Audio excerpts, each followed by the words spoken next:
All right, and welcome back to Life Changing Challengers. I am still your host, Brad Minus, and with me today, I am very honored and privileged to have Derick Johnson with me today. He has a program called Fit with Derick, and I have to tell you something, ladies and gentlemen, I have not seen as many positive testimonials on this guy's site as you could possibly imagine. So this is going to be a rockin' conversation with Derick Johnson. How you doing, Derick?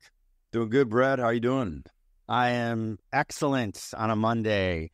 So, Derick, as I ask everyone that starts my show, can you tell us a little bit about your background, the compliment to your family, what it was like growing up where you did, and what your childhood was like? Yeah, for sure. So first, I appreciate you having me on your podcast, Brad. Pleasure being here. So as a child, I grew up in Germany. My mother's German. My dad's African-American. My dad was U.S. Army for 23 years. And my mother, she's been a kindergarten teacher for about 45 years. And growing up with the German mentality of borderline OCD, keep things clean, really strict home. And then with the father, he was a country boy. He grew up on a farm in Starkville, Mississippi. So he's a farm boy. So the father, who was a farm boy, turned aviation, and the mother, who's from the city in Nuremberg. Americans would say Nuremberg. And so had that strict upbringing, but it helped a lot. It was very beneficial in a positive light of work ethic, education, doing right by others. So that's all I saw. So as a child, grew up in Germany. And in third grade, that's when we moved to the United States. My dad was about to retire from the Army. And so he retired in Fort Rucker, Alabama. But he did not want us living in Alabama. So he moved us to Pensacola, Florida. And on the weekend, he would drive home. He was like, we're not living in Alabama. No offense to anybody in Alabama, but he just didn't want to live in Fort Rucker. You're probably familiar with Fort Rucker. Outside of that base, there's nothing. Right. Oh, yeah. So third grade, that's when we moved to Pensacola.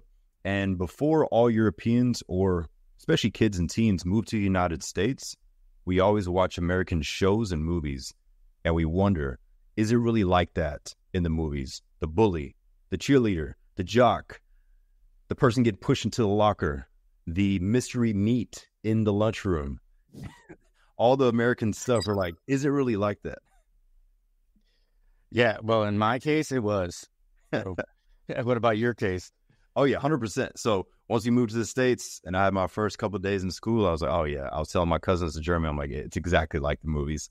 Had the cheerleader, the jock, the bully, everything. So we moved to the States, and as a kid, I'm thinking Florida. I'm thinking we're close to Disney World. We're close to Miami. And as a European, you don't know. Right.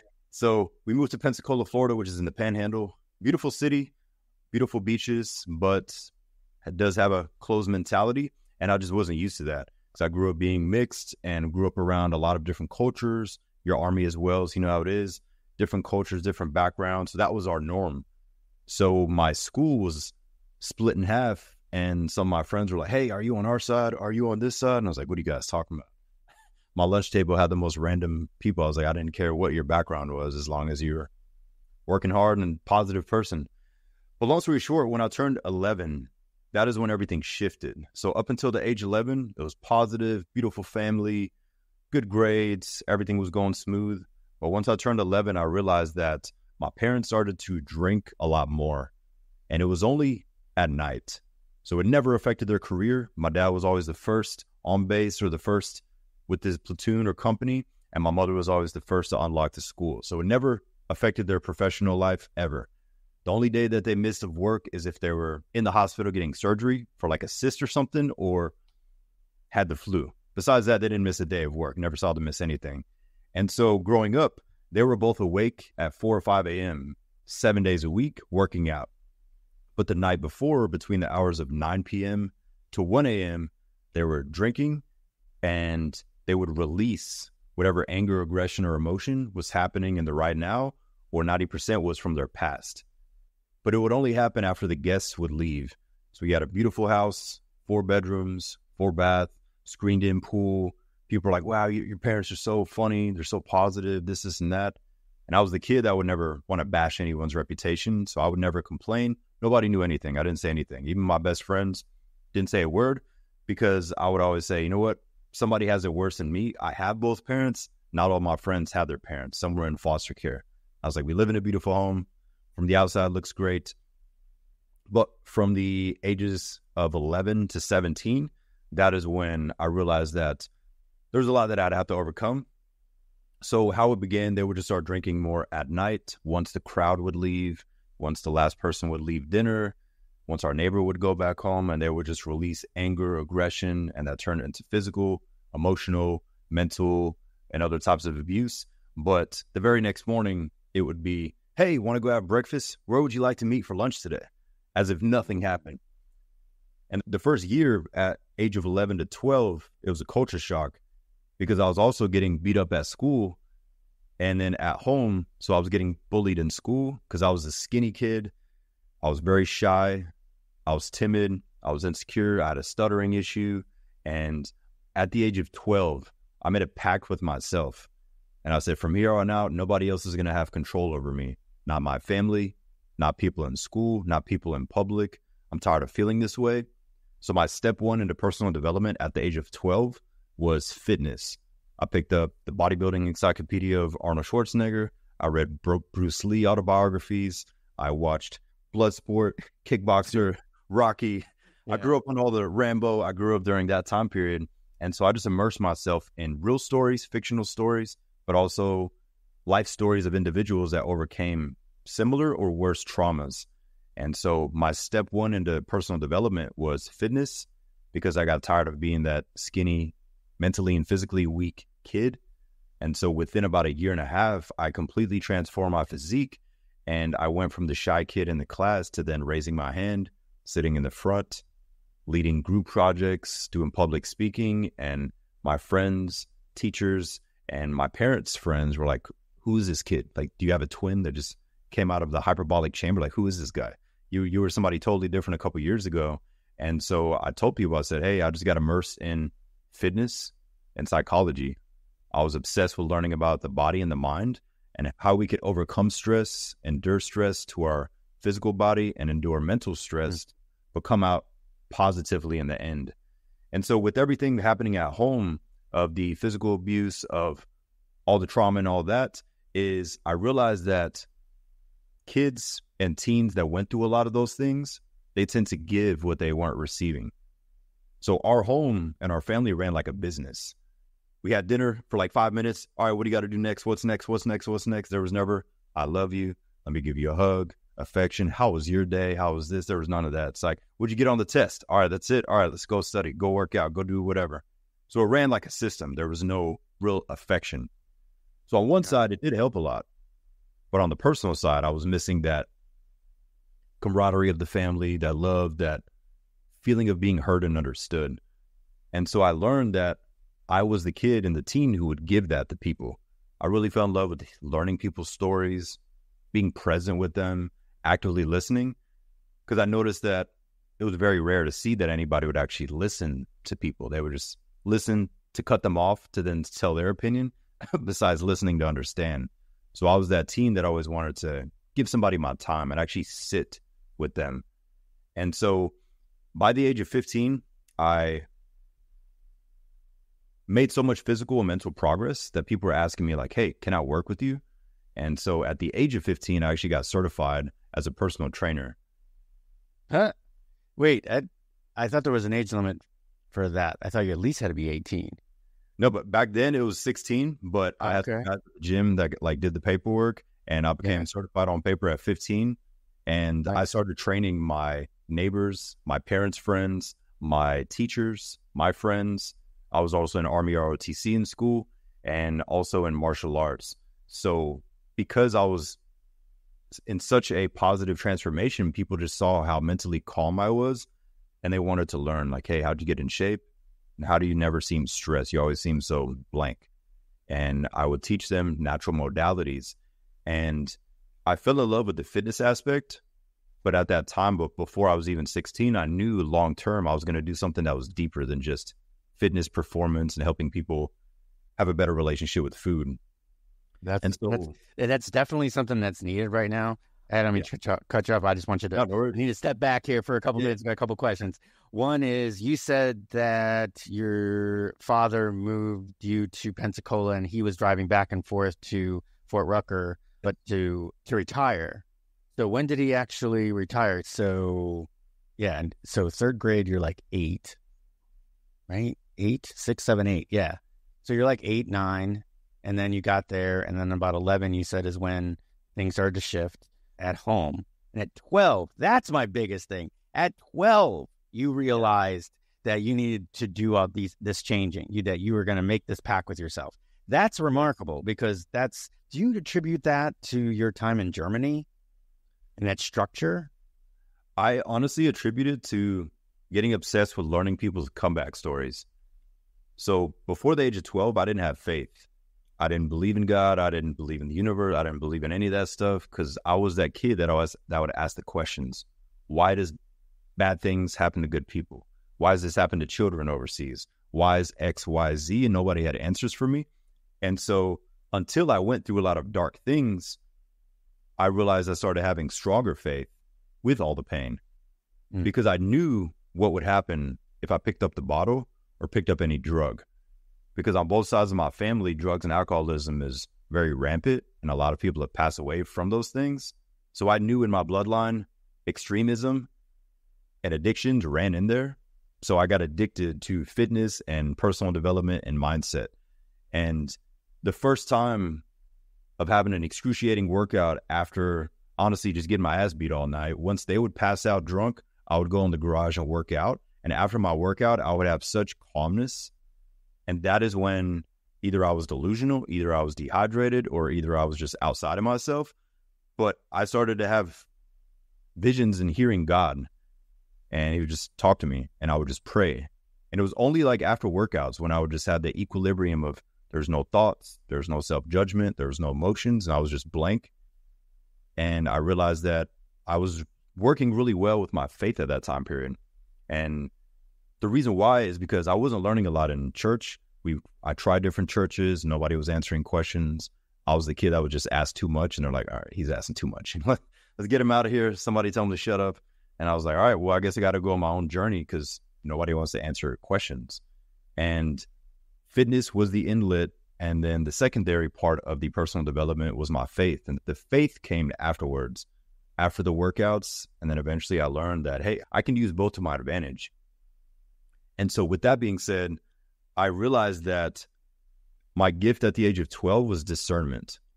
And I was consuming this type of information back then. Like, saying it now, it just sounds funny to myself. But when you see your mom almost die in your arms like multiple times, and then like blood on the floor and like all kind of violence at home, and you see all this stuff, and you've seen somebody overdose in your family and all this, you either choose that path or you choose the positive path.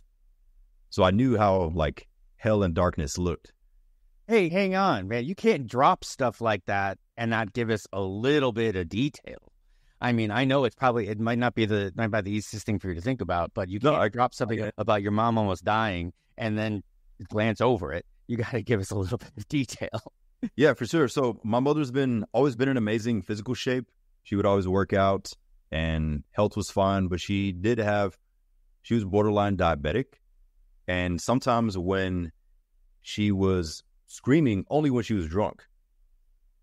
I don't know about all cultures, but German culture, Hispanic culture, and Korean culture are very similar in regards to when they're trying to get their point across, they will not stop until they fall asleep or pass out. Like, there's no off button. It's either on or falls asleep or passes out, like legitimately. And so add a couple bottles of wine to that and some anger and rage, and then there you go. So essentially what would happen is, I guess her sugar would drop from having excess wine, and while yelling, and mid-yelling, she would just pass out and like hit the tile floor and just pass out. And there was one time that it happened where she did not have a pulse. And I'm a teenager in this living room in this big, beautiful house in Florida. And 2 hours before that, the guests left. I'm like, oh, your family's amazing. And I'm just that kid that's like, I can just feel the darkness about to hit. And so the first time that it happened, she passed out, and I'm feeling her, and I don't feel a heartbeat. And I was in ROTC, and I knew all the basics.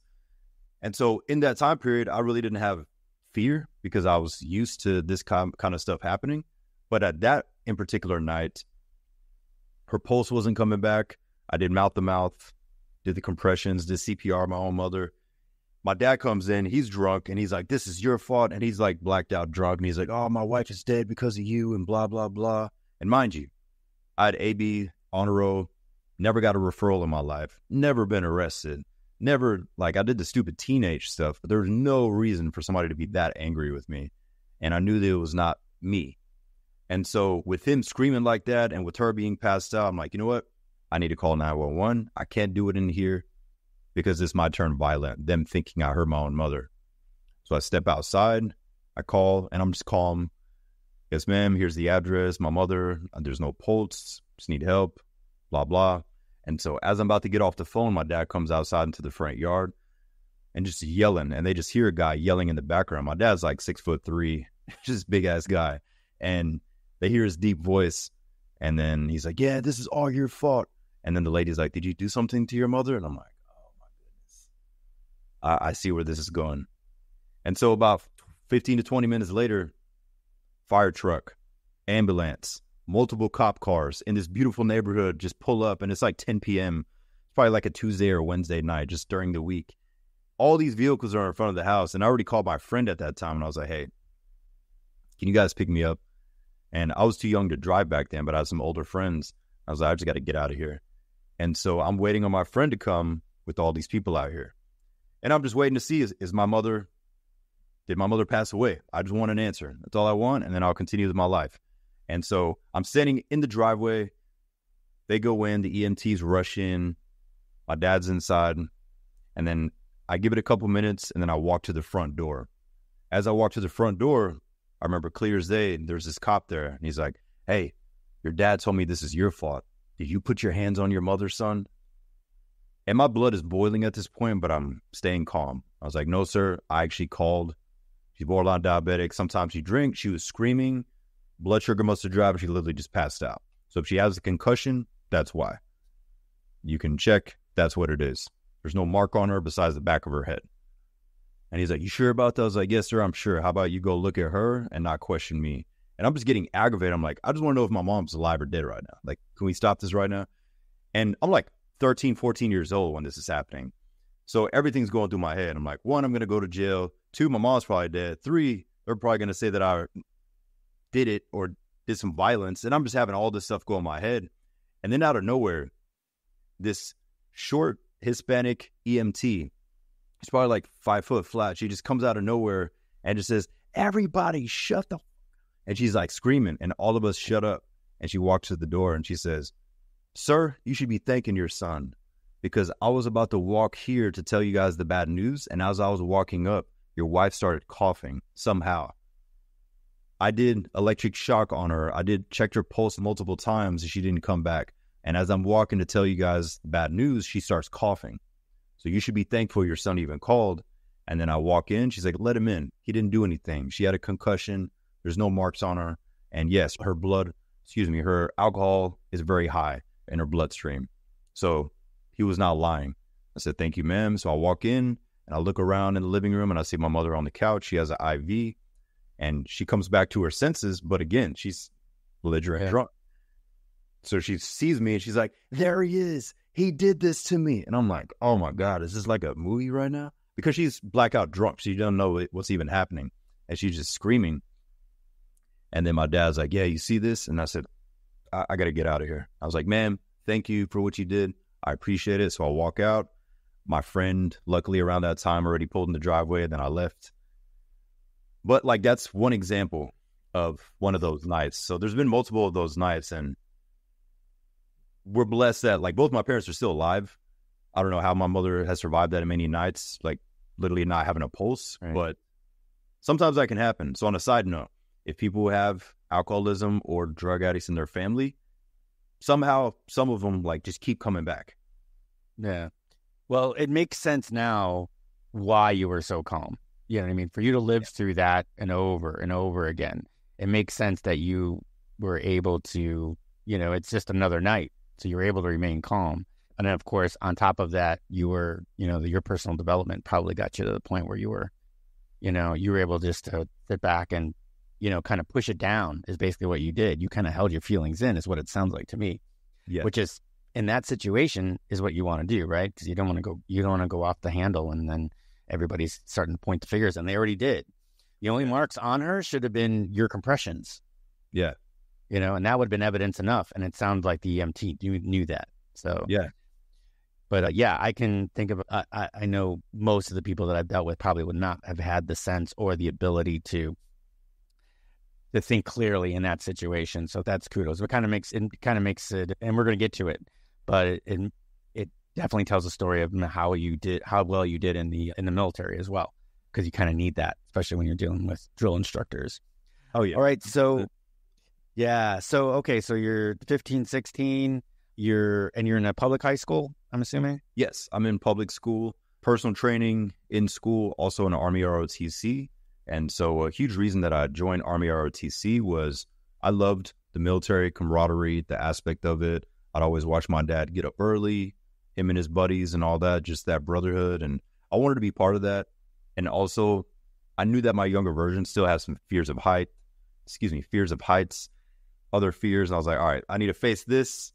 I did not want to do 20 plus years, but I knew that a temporary time period would help me a lot, and it would look good on my resume. And I just knew I needed to get out of my comfort zone. So I did it more so for my younger version because he would have been scared. So that's why I honestly joined. Yeah. I'm going to assume, you haven't mentioned it, but I'm going to assume that you were an only child? No, I had an older sister. So I have full sister, older. She was 5 years older than me. And then I have a half sister. Both are older. But my sister that lived in our home, she was actually a genius. So funny thing is, she skipped 2 grades. And because I was just a normal kid that made A's and B's and I didn't skip a grade, I was compared to like the genius who didn't even have to try. And it was like a funny dichotomy in the home. So beautiful home, hardworking parents. At night, all hell broke loose. And they wouldn't really mess with her. They would just mess with me because I'm the youngest. And then she's like, what's going on?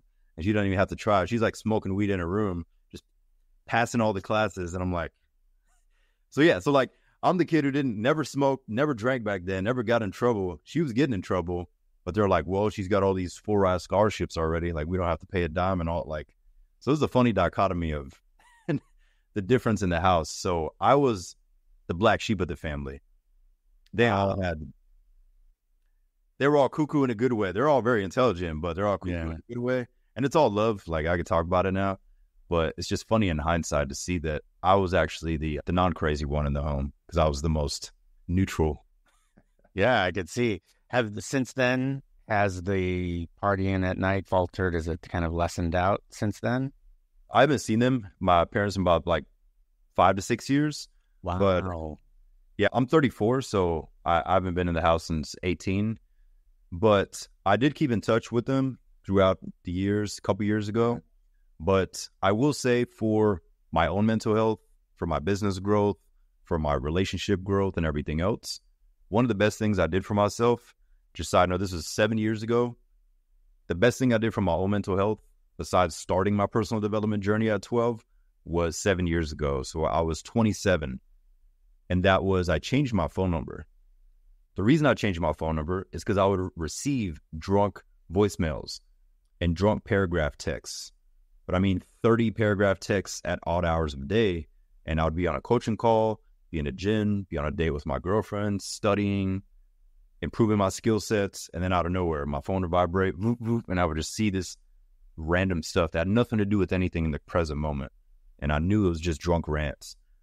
And it was just knowing that a narcissist, even if it's not family, but a narcissist, when they know that they don't have control of you and you don't need them in any kind of way for years on end, they want to find a way to sneak in and bring up something from your past to try to control and manipulate you again, to overshadow their insecurities. So I knew this deep down. Like I knew the psychology, I knew their patterns and all this, but I knew that the only way that everything was going to take off in life was if I blocked access to myself from family. And not saying there's any hate or anger anymore, but it was just more so for me. I had to. And so if they want to contact me, there's email or social media. They end up in the message request folder, but I have control of if I want to respond. And so I had to do it for myself. So honestly, that's one of the biggest things that helped in regards to my adult mental health journey was just changing my phone number, because I'm not going to say nothing stresses me out, but normal things, as most veterans would agree, normal things in society don't really stress us because we've seen a lot. But the only thing that would still irk me is when that name or his name would pop up on my phone. And I was like, I'll just feel this annoyance or rage, and it would just make me angry for a couple hours. And I'm a very positive, laid back person, love to make people's day. But the second that would pop up on the screen, internally, I'd be off for like 2 hours or 3 hours straight. Even if I wasn't thinking about it, just my whole body language, heart rate would be up.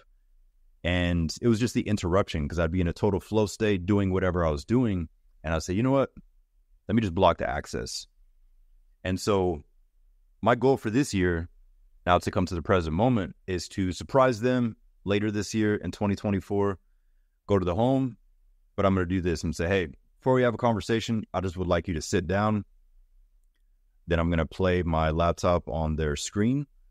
And I just want them to take 45 minutes to 2 hours, depending on how many are on there at that time period, to watch every single testimonial video and picture. Not to say I told you so, but just to say, this is why I went this path and didn't stay in the Army. Okay. Because they wanted me to stay in 20 years. Hey, you were Soldier of the Year multiple times. This is good, blah, blah, blah, safe route. Because in their mind, coaching fitness equals broke bodybuilder. Like, that's the mentality they had. Broke bodybuilder lives in his truck. And I was like, you don't know the power of this thing. Like, so I was always using social media to empower people, and I realized that I was onto something. And so that's one of my goals for this year. And after I showed them that, it's more so like a thank you. I appreciate everything that happened. This is why I'm good at what I do. 90% of these videos are regarding life coaching. It's not just abs, nice legs, 225 on bench. It's more than that. There's also clients that got off drugs, alcohol, traumas, overcame those things. So I want them to see those videos and to say, I appreciate you. They just see my calmness. You guys helped me with this. Had to love you from a distance. But you guys gave me skills that I probably wouldn't have had if I would have not had this upbringing. So I appreciate you. And at that time period, if they'd like to have a conversation or a friendship or relationship, awesome. If they don't, also awesome. Because at least I know I feel good when I'm like, hey, I appreciate you with everything. There's no anger, hate, or resentment. But if we cannot have a common ground conversation, then hey, I'll talk to you guys in a couple of years. But yeah, so that's honestly just where I'm at. But again, it's just a neutral feeling of being grateful for what happened. So going to one of my favorite quotes from Tony Robbins is, life is happening for you, not to you. And one of my other favorite quotes from Tony is, if my mother gave me the love I wanted as a child, I would not be the man I am today. If my mother gave me the love I wanted as a child, I would not be the man I am today. Those two quotes have stuck with me since I first heard them around 12 years old. Because my father would always listen to Tony Robbins tapes, Zig Ziglar and all that, which is funny because the night before it was like beating my ass. And the next day he's driving me to practice and we're listening to Tony. And I'm like, this is interesting duality.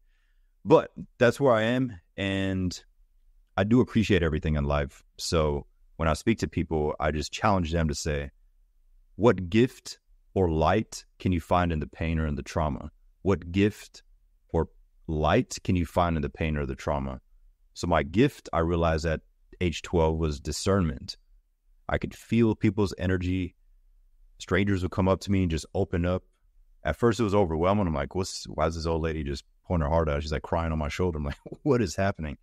But then I realized that was what was supposed to happen. That's pretty amazing. I think what you're coming upon is something that a lot of people in this generation that's popping up, it's self-actualization. Yes. Like you figured that out. You figured out, hey, that negative aspect that causes me this stress is my parents. And as much as they're my parents, my family, that's what's causing me this stress. So I need to eliminate that, not completely, because again, it's family, but enough so you can go on and continue to grow, as you want to. So it's basically turning adversity into empowerment. Exactly. 100%. Yeah. So yeah, you'd be, for those listening, and Derick, if you want to give it a shot, I'd love to. One of my very first episodes is a guy named Luke Fernandez that kind of had somewhat of the same journey, except that he had to deal with depression in the midst. But he figured out what it was, just like you did. It was a self-actualization. But the other thing that he really figured out was fitness, and how he has a coaching business as well. And he's always like, no, first you got to start working out. That's it. He says, we're not touching the life coaching until you start working out. Yeah. You've been doing it for a month. I'll give you whatever you want. I'll take care of all your tools. And you seem to be kind of going on that same direction. And as far as I saw in your testimonials, I'm not sure if that's how you start. We haven't gotten to that point yet, but I can see where the self-discipline and the flow state is kind of what you were describing when you talked about you going in to the garage and working out while your parents were partying and finding that flow state. And that's kind of what got you to where you were. So now you deciding at 12 to hit the gym and start learning about personal development, that makes all the sense in the world, which is why I had to step you back a little bit. I appreciate it. Yeah, but no, it makes a lot of sense now. So, all right. So let's say you graduated high school. Yes. So graduated high school in Pensacola, Florida, and then I went to the University of West Florida. I had a full ride scholarship with Army ROTC. Along with in the state of Florida, we have a scholarship called the Bright Future Scholarship. Mm-hmm. And so I had those, and so parents were happy. Didn't have to pay a dime for anything. So that was cool. But deep down, I just knew that I wasn't going to be doing full-time Army for 20 plus years. So in college, I studied exercise science, and I also studied a minor in military science and psychology. I love the brain. I love the body. And a lot of what I do now is mind-body connection rather than just performance or just tell me about your trauma. I cover both so that way we can fully overcome it. So we're not just talking or only working out, because that was the missing piece. But definitely in college is where I got deeper into my coaching modalities, because I realized that having discernment gave you the skill to capture people's patterns quick. Because I caught my patterns of my family, myself, even like my response to them and their response to me and vice versa. And I'd always see things at a higher level. And I just fell in love with that. And growing up as a quiet kid, I was always literally the DD for my parents, even way before I had a license. But I would sit in the corner, eat the food at their friend's house, and just people watch. And I was like, this is like a reality show in here. I'm like, he went to the bathroom, they talked about him and vice versa. I'm like, what the But it was interesting because I learned so much about psychology, just growing up, being that fly on the wall, just watching people. And so bringing that into Army ROTC and field training, I could sense the soldiers' energy off if it was something personal, something from their past, something happening right now. And I would always pull them to the side or approach them strategically in a different way. And I realized it came really natural. So the unapproachable person that was really aggressive and all, that was like the easiest person to talk to, because you could sense that they were just overshadowing something, and whether that was male or female soldier. And then on the flip side, the quiet one, and then them learning like, oh, wait, he does relate to me. And I tell them a little bit about myself. We speak, and I just always loved making somebody feel heard or understood, because I knew what it felt like to not feel that. And in hindsight, I was like, man, this is amazing. Life prepared me for all of this. And so in college, I really fell in love with psychology and the natural modalities. Like, I have nothing against therapists, nothing major against big pharma. I think a lot of things are unnecessary, but I did realize that a lot of people hit a wall and they're stuck. And I wanted to do everything I could to help people get unstuck by, maybe they forget because they feel so good, they forget to take a prescription, or maybe they forget to keep going to the therapist because now they're making actual progress and not just venting every Tuesday and Thursday, putting themselves in a dark place for 3 hours. And again, therapy can help. It is effective. But I've worked with many people that had the same therapist for 5 to 10 years, and they've been in the same position. And we work together for 1 month and they make such major progress. And it just makes you wonder, like, what did he or she have you doing? How many times are you going to repeat what happened when you were 12 without having much progress? So that's what always irked me. So that's what inspired me deep down, is to help people break their patterns so they can feel like they have control, like they're thriving, not just surviving. And also to show them that they don't have to be codependent on a person or on a substance to get through things, to mask things, or to take the edge off. So that's my deepest passion, is to show people that the power that they're searching for is actually already within them. It's always been within them. They just have to get rid of stuff first.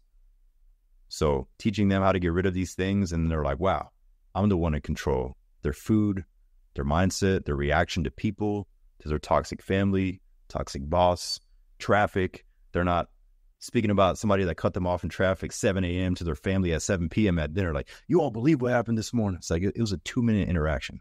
Why are you still talking about that? Like, it's 7 p.m. You're having dinner with your family. What is going on? Oh, I completely agree. And I get you, because I have to, I don't know how you felt in basic, but we had, one drill instructor that was loud and just yelling at us all the time. Then you had the one that was like reserved and quiet. And I was more afraid of him, because he'd be just like, all right, Prav, you know what you need to do, and just go do it. It's like, you knew that, all right, you're getting down and you're giving him 20. Then he'll tell you, all right, flip over, Prav, flip over. All right, shuttle, give me some flutter kicks. Let's go. Just like that. The other guy would be like, you better get down and give me 20 right now. Oh, yeah. That guy didn't scare me. I knew he was coming, but the one that was quiet, you didn't want to mess with him. Oh, yeah. But yeah, no, I get it. I had a client that, lost a partner, and it was getting him out on the bike, and we're doing like multiple threshold rides, and that you start to get the endorphins going. Yes. It's interesting because they can start talking, and because of everything going on in their body and their brain, now all of a sudden they can talk rationally. Oh, yeah. Whereas when they are in a normal resting heart rate and their mind is going, because their body's not doing anything, they'll break down. They'll have this thing when they can't really think about it logically. All of a sudden you give them some endorphins to where it kind of cuts off that kind of a depression state temporarily. Yeah. So, it was amazing. It was literally amazing that all of a sudden, where he would be crying, all of a sudden he's just really mellow and just, yeah, this is what happens, kind of feeling bad about it. You know what I mean? I don't know what I'm going to do, but I have a plan. And I was like, yes. Great, you got a plan. So I get that. Yeah. Sometimes I wish therapists would like put people on treadmills. Yeah, exactly. Like in their office. Subtle things like that people don't pay attention to. It's always the small things that are basic, simple, and straightforward that people overlook. Like, there's no way that just walking can help that way. I'm like, well, if you do a combination of walking and talking, and there's a term, I forget who originated this quote, but in psychology, there's a term that goes, if the problem is in the mind, the solution is in the body. If the problem is in the body, the solution is in the mind. So essentially, if somebody's in a negative headspace, they can't think themselves into a more empowered or positive headspace, because they're going to think it's fake. But if they move the body, stretch, walk their dog for 5 minutes, jumping jacks in place, whatever they want to do, just change their state, their physicality, move, shake, play some music and dance for a song, do whatever, play with their kid, play fetch with their dog. After that, if they do something for the mind, it's way more effective, because the mind is open and they're not self-judging. They're more in an excited flow state. Same thing with being on the 15th mile on the bike, and then he starts talking and just opening up, and it's just flowing, making sense. He's not breaking down. You're like, wow, this is amazing. And so that always stood out to me. And the same thing in reverse. If the problem is in the mind, if the problem is in the body, the solution is in the mind.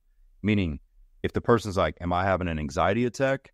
Step one, what have I consumed? Am I dehydrated? Did I have water? Did I have coffee before I even had 2 glasses of water? Yeah, I just dehydrated myself before I was dehydrated. So now my anxiety's up, my heart rate's up, I'm dehydrated, and I'm about to fall asleep. So it's like, sometimes we got to add up the basics, but it's so interesting. So everything that I do is just so straightforward. We can go deeper, but it's not until later on in the programming, until, as you mentioned, they start making the progress, having the confidence, and I just call it stacking wins. Once they've stacked a lot of wins and have built that momentum, they're confident, then we can say, all right, he's in a good zone. Now let's talk about the deep stuff. And they're more open to it, rather than first conversation. Like, hey, pleasure to meet you, man. So tell me what happened when you were 7. What'd your uncle do to you? Well, right. It's nearly impossible for some people to just open up right on the spot. So it's always interesting to see what the best approach is at what time period for a specific individual. and also their communication style. That's what I feel a huge disconnect is within companies, leadership, therapy, wherever somebody is in a controlled environment and they have a leadership that does not communicate differently with each individual. They more so are stuck in the knife hand mode. If you are listening, the knife hand mode is the drill sergeant or the army guy just in your face pointing, or the alcoholic parent screaming. So that different approach of speaking to them like a human or pulling them aside instead of embarrassing them in front of the team. But it's crazy to me how leadership training is so rare, where us military guys or even like sports coaches teach corporate America and they're like, wow, this is some groundbreaking stuff. But internally we're like, wait, like no wonder you guys have such high turnover rate. Like, what'd you expect? But again, it doesn't click for some, but that's where we come into play. But it's just crazy how a lot of people, companies, and organizations just overcomplicate things. They think super high level, and we just bring it down simplistic. Just follow these steps. Let's elevate the team's morale, your own morale, and then we can start to go deeper, opposed to just this high level thinking, which they can't absorb it or they can't take action on it, or they just think it's just fluff. Well, it's not going to work. So it just always has blown my mind how good leadership is so rare nowadays. And it makes sense why I totally agree. Yeah. Getting back on what we were talking about before. Yeah. There's several stories of some ultra marathoners that, they're running first 100-mile races. And I've got a couple of clients that have done it. And they said that like, things open up like at 75, 76 miles, 77, 80 miles. They like emotions just like pour out, things they've never, ever thought about before in their life. And it all comes pouring to the top and they get really emotional, but it's so cleansing. Like it lets it out, but it lets it out in such a healthy way. And like can't figure out, one woman was telling me she couldn't figure out whether she was laughing or crying because it was just this outpouring of emotion. But she said when she was done, and she was able to reflect on everything that was going on in her head, that it was a very, like she said, cleansing.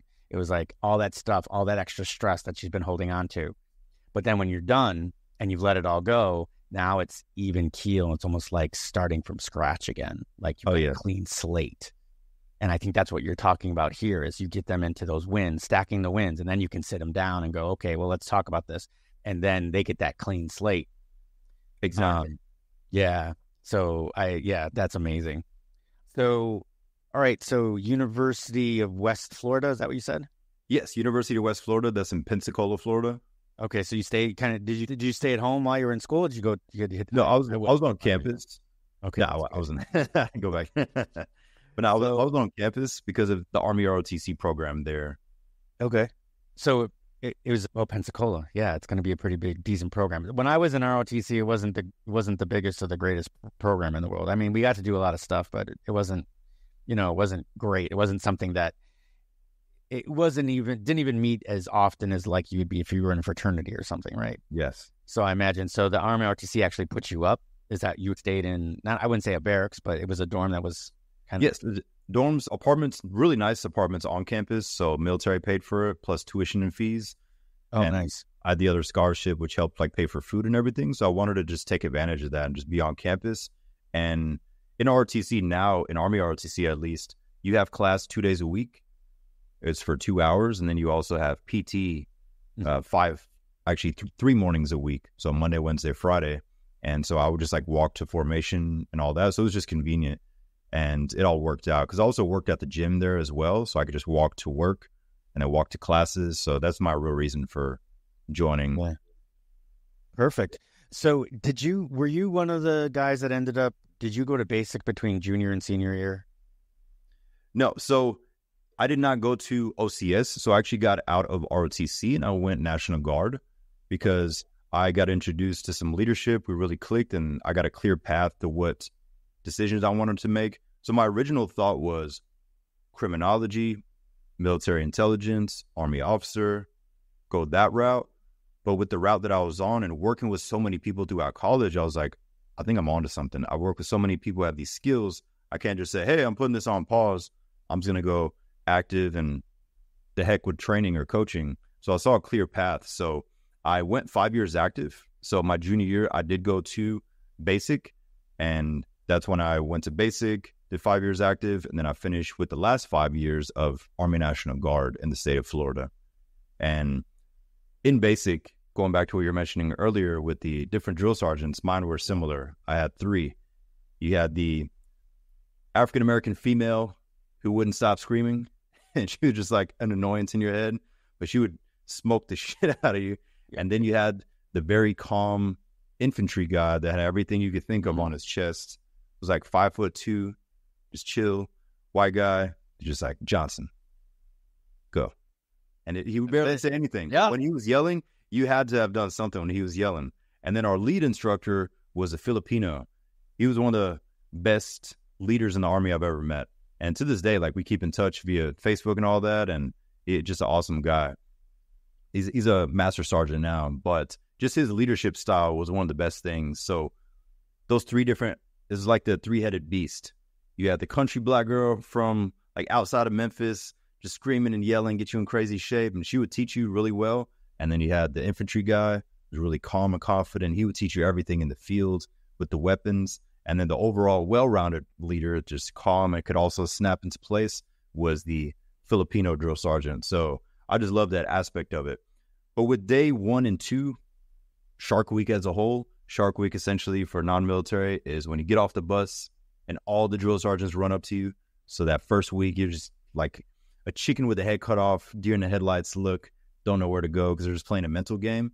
At that time period, when I first got off the bus and 7 were surrounding me and just screaming, it took everything within me not to bust out laughing. The reason why, because in my head, I was like, my 5'2" mother would destroy all of you, and my dad would freaking throw y'all through a wall. And I was just like, wow, they prepared me for this, because it was crazier at home than right now. I was like, and I get paid to be here, and I get free food. Awesome. This is a walk in the park. So honestly, the mental and physical aspect, I actually really enjoyed basic because of the upbringing and because I loved the challenge. And I was like, wow. Yeah. And then in those moments, it clicked. And I said, all right, our beautiful home was the training ground for all this. So, and as you know, when you're, when they can see that you're not scared, they'll choose somebody to be the platoon guard. So they chose me because I was just calm in those environments. And then everything just started to click. And I'm like, I'm supposed to be here. And then I would see the male or female soldier. I went to Fort Jackson, so we have male and females. Some would call it relaxing Jackson, but we still got our ass kicked.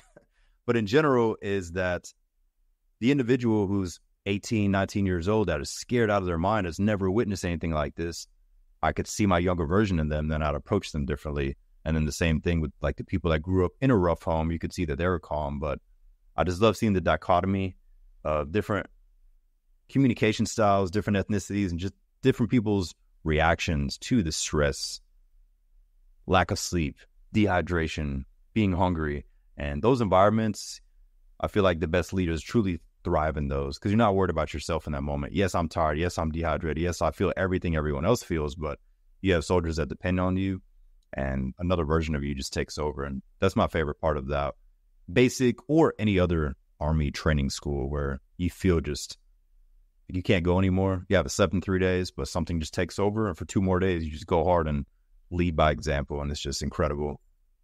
Yeah, no, I agree. It was after basic. When I finished basic, I felt like it was the greatest thing ever. Now, I went to Fort Sill with the field artillery. Oh, yeah. And I was one of the last all-male classes. Okay. Right? So my whole battery, back then, had, and then, platoons, my whole battery was guys. And all the drill sergeants were guys. So they beat up on you a little bit. Oh, yeah. I mean, they didn't have a problem. Yeah, broke my hand during BRM. I was trying to, you're supposed to keep it nice and set. The barrel is supposed to be nice and steady in your hand, right? Yes. And I just needed just like a couple of millimeters. I needed my sight up just a couple millimeters. So I just up like this, and I just kind of picked the batter up just enough. And Drill Sergeant Marshman saw me, and he came over and he goes, "Put that back in your hand." And he steps on the barrel right onto my hand and literally crushed my hand. So, but finished out BRM because I wasn't saying anything. I wasn't going to be one of those sick layman lazy that was going to go get a profile. Yeah. That wasn't happening there. But interesting enough, when I went to AIT, I went to Fort Jackson. Okay. Interesting. Yeah. So Yeah, so I was there for AIT, and I'll never forget it because, like you said, they had already been doing co-ed military, co-ed basic, so they'd already been around. And I get there, and there's two of us coming from Fort Sill into Fort Jackson. But with all the traveling and stuff, we don't get there till like 9 p.m. And everybody's like scattered around the barracks, and they're all in PTs and stuff. And because we come from Fort Sill, Class A's, everything's perfect.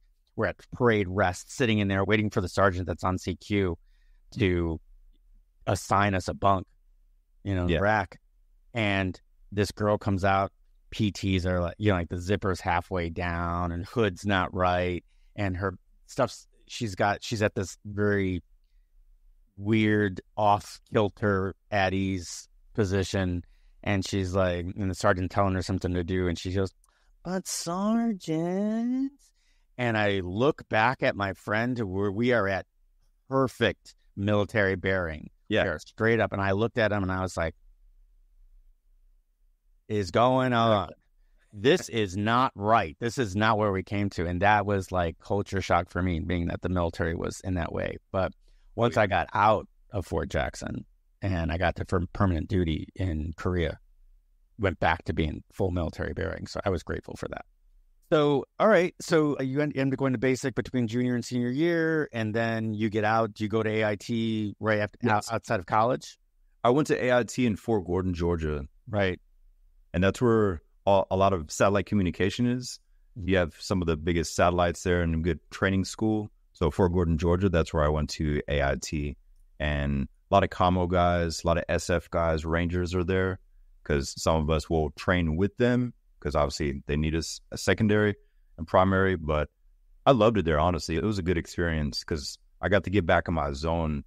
And because of basic, I actually lost 20 to 25 pounds in basic. So, and it was like all muscle because you're not hitting the weights. So like internally, I was like, I'm shriveling up. I'm becoming that skinny kid. I'm not going back.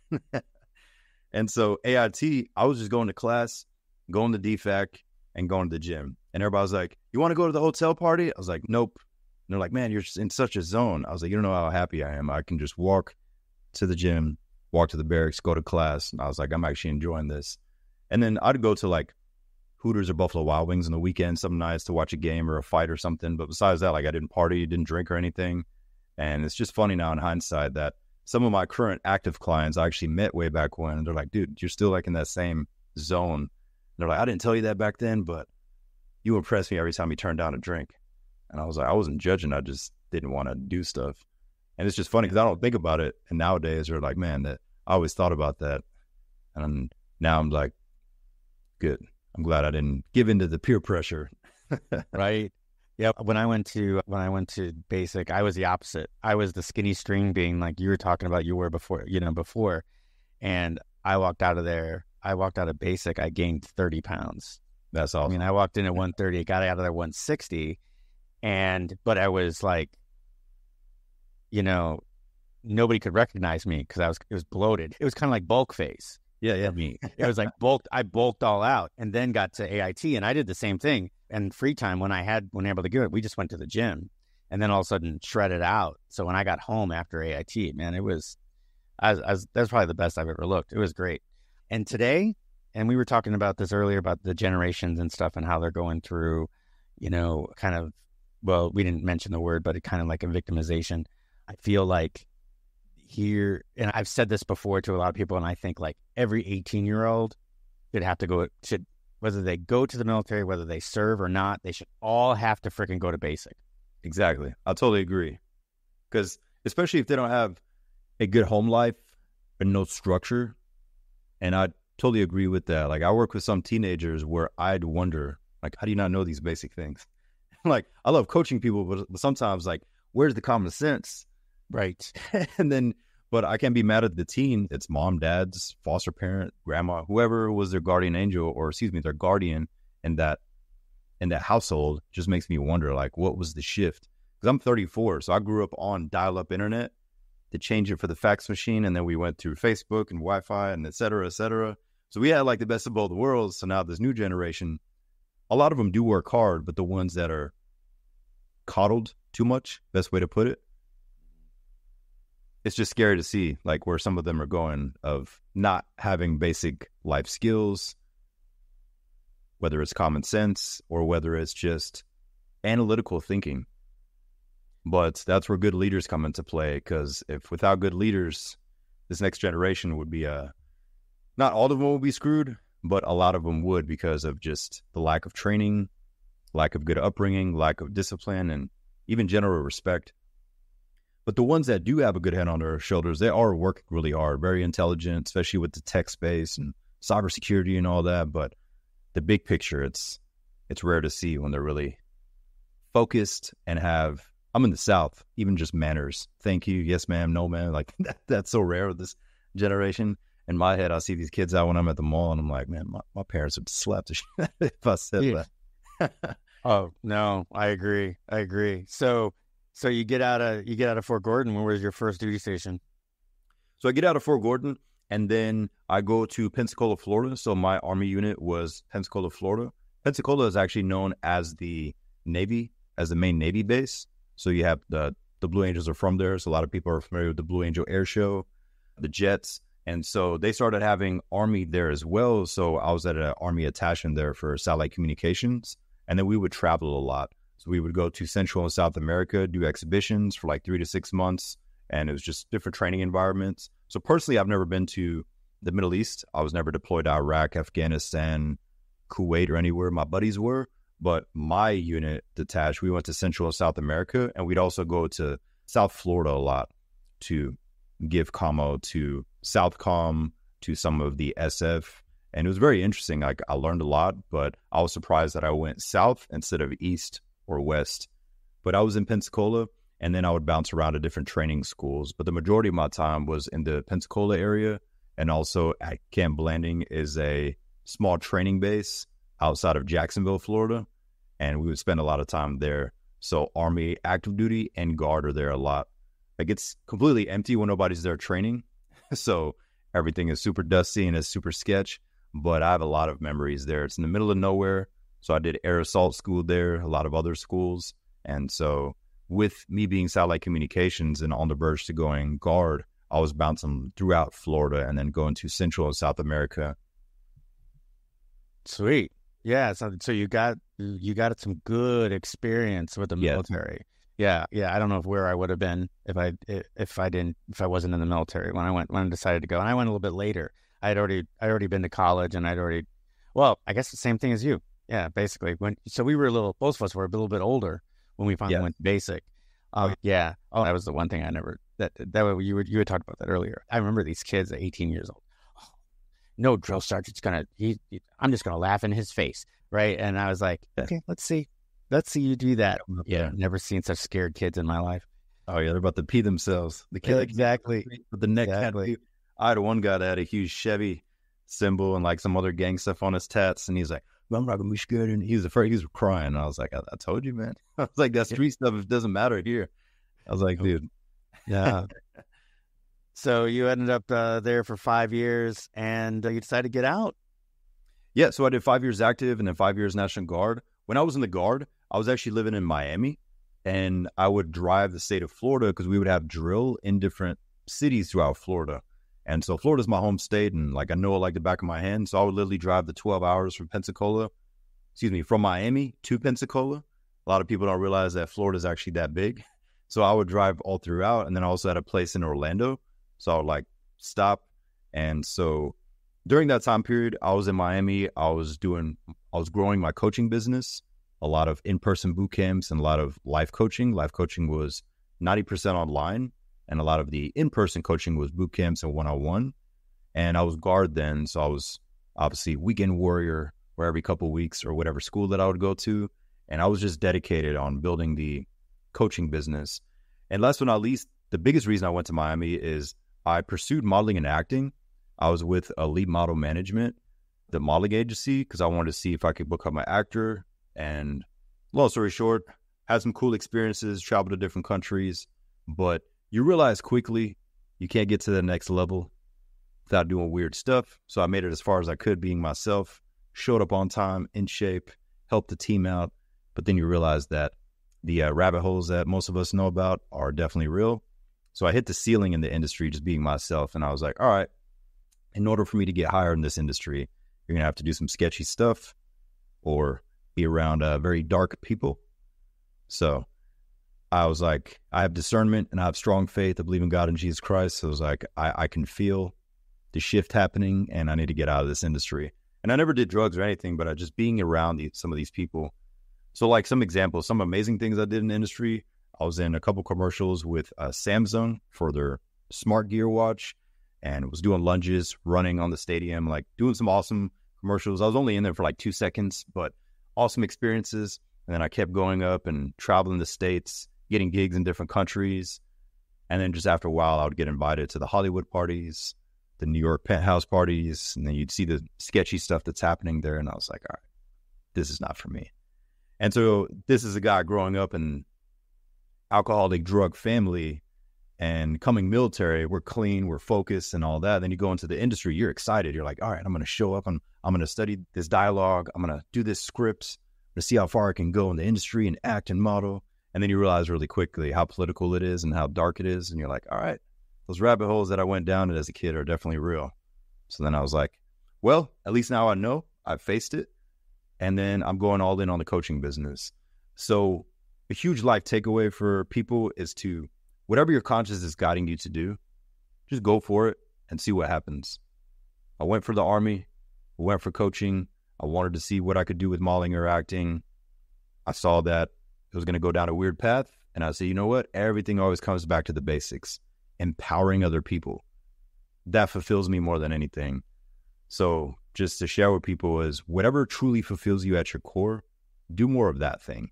Even if you don't know how to get there right now, things are going to come together. You might want to go different routes, try some different things out. But if something's always gravitating you back onto your track of what your deep passion is, that's what I truly feel that God, whatever that individual believes in, has you here for that reason.